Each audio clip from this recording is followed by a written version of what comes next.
Oke. Assalamualaikum warahmatullahi wabarakatuh. Perkenalkan, nama saya Amanda Wulandari Aryani dari Prodi Sastra Fakultas Sastra Indonesia Universitas Pamulang. NIM 231010750062. Di sini saya bersama narasumber saya untuk mewawancarai suatu karya tulisnya untuk memenuhi tugas mata kuliah Sejarah Sastra Indonesia. Untuk perkenalkan diri dulu. Iya boleh. Perkenalkan, nama saya Umi Zaki Alias, biasa dipanggil Zakia. Oke, untuk karya tulis itu sendiri, apakah boleh diceritakan sedikit? Iya boleh. Jadi untuk karya yang sudah saya buat yaitu produk inovasi bisnis. Nah judulnya ini adalah penggunaan besek bambu ramah lingkungan dalam penjualan produk Biospace untuk paket siap masak di TJ Hampers. Oke, untuk Tayo Press itu sendiri apa sih? Jadi Biospace ini adalah sebuah startup yang bergerak dalam bidang ketahanan dan juga produk inovasi pangan buat meningkatkan kesejahteraan para pengelola Manda gitu. Oke. Untuk pertanyaan berikutnya ya, aku mau tanya, apa sih yang melatar belakangi kakak membuat karya tulis produk inovasi ini? Jadi untuk kayak seperti itu sendiri, itu bukan mengedepankan kesejahteraan petani aja, tapi juga buat kenyamanan konsumen dan juga memberikan perhatian lebih nih kepada lingkungan. Nah, sebagaimana kita tahu ya bahwa sampah plastik itu kan menjadi isu lingkungan yang paling utama ya. Nah, kami berpikir gimana caranya kemasan Biospress ini atau hampers ini itu nggak plastik lagi, tapi kita beralih ke eco-friendly gitu. Dengan apa? Dengan kemasan berupa beseng. Nah, beseng ini dari anyaman bambu dan juga dari daun pisang. Di mana hal tersebut dapat meminimalisir penggunaan sampah plastik berlebih. Oke, untuk mengurangi ya. Betul. Apa sih inspirasi kakak membuat karya tulis produk inovasi ini? Nah, untuk inspirasi itu sendiri, karena kan saya dapat beasiswa ya, jadi saya dituntut untuk ikuti sebuah perlombaan. Nah, karena aku itu suka bisnis, jadi aku itu ikut lomba bisnis seperti itu. Dan saya juga kan suka isu lingkungan nih, jadi gimana caranya nih biar hobi saya itu menjadi bermanfaat. Berarti itu inovasi tersendiri dan tuntutan dari kampus karena beasiswa ya? Iya, Kak? betul. Oke, untuk pertanyaan berikutnya, bagaimana sih proses penulisan karya tulis kakak ini? Apakah memiliki ritual khusus? Ya, oke. Jadi untuk proses itu sendiri, sebelum saya mengerjakan karya ilmiah ini, saya tentunya berdiskusi dulu nih dengan tim yang beranggotakan 4 orang, kayak gitu. Nah, biasanya kami itu bertemu 1 seminggu sekali melalui Zoom. Nah, setelah kita sudah mulai berdiskusi, kita langsung eksekusi nih job desk dari masing uh, karya tulis tersebut. Oke.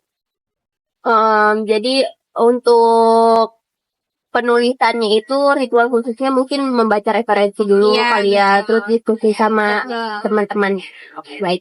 Untuk pertanyaan berikutnya yaitu bagaimana cara kakak mengembangkan ya? Apakah karya tulis ini sudah pernah dibuat sebelumnya atau memang baru pertama kali ini? Oke.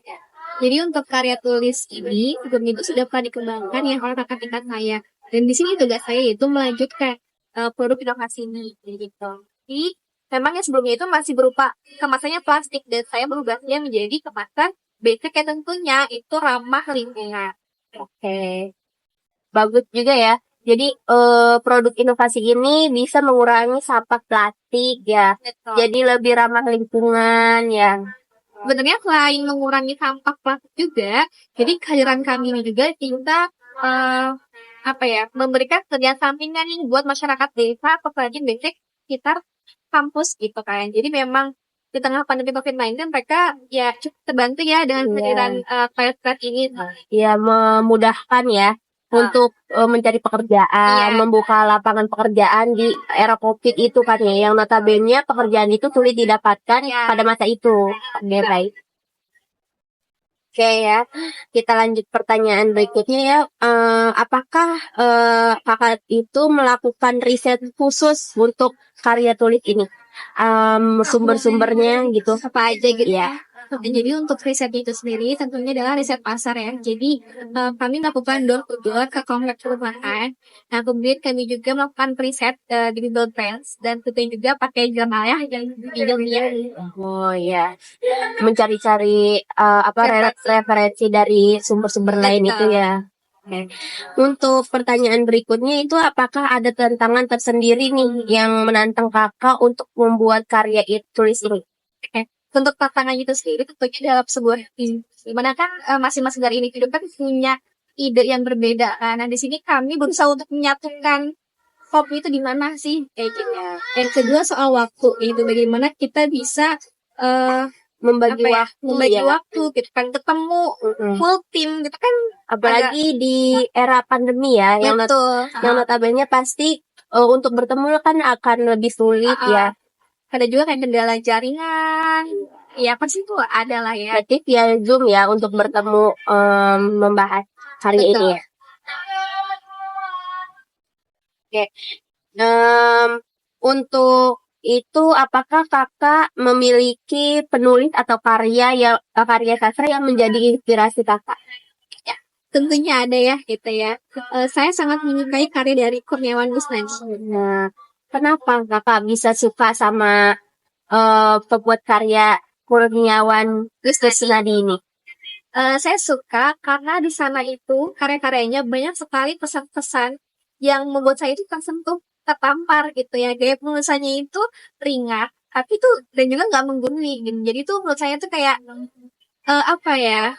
lebih mudah diterima oleh pembaca ya. Mungkin karya-karyanya lebih pembaca-pembacanya tuh nggak bosan ya, nggak boring buat baca-baca karya-karya dia ya. Dan salah satu karya yang paling aku sukai namanya itu Hujan Matahari. Boleh nih teman-teman ya mau baca gitu ya. Saya sangat merekomendasikan buku itu karena sangat relate ya buat kita para anak muda tentang impian, kita tentang cita-cita gitu. Untuk pesan dan kesan dari karya tulis kakak ini, apa sih yang mau disampaikan? Harapan saya dari karya tulis ini semoga ada yang semoga bisa lebih berkembang dan juga menjadi inspirasi gitu kan. Semoga ada yang penerusnya buat pengembangan produk inovasi berbasis ramah lingkungan. Oke, ya semoga karya-karya kakak itu bisa lebih berkembang. Dan tentunya bermanfaat. Iya, bermanfaat bagi banyak orang lah ya. Jadi bisa mengikuti jejak kakak nih yang punya karya gitu kan. Orang-orang jadi termotivasi untuk menjaga lingkungan ya. Oke, di sini berarti kesimpulannya yang bisa kita ambil teman-teman untuk membuat karya sastra itu kan tidak mudah ya. Banyak yang perlu kita cari tahu, referensi dari luar, lingkungan kita mendukung pertemanan ya. Dari hal-hal kecil itulah ya. Jadi bisa membuat karya sastra atau si pembuat itu lebih berkembang, lebih banyak motivasi, inovasi, dan lainnya. Jadi untuk itu kita akhiri saja untuk wawancara kali ini. Kurang lebihnya mohon maaf. Wassalamualaikum warahmatullahi wabarakatuh.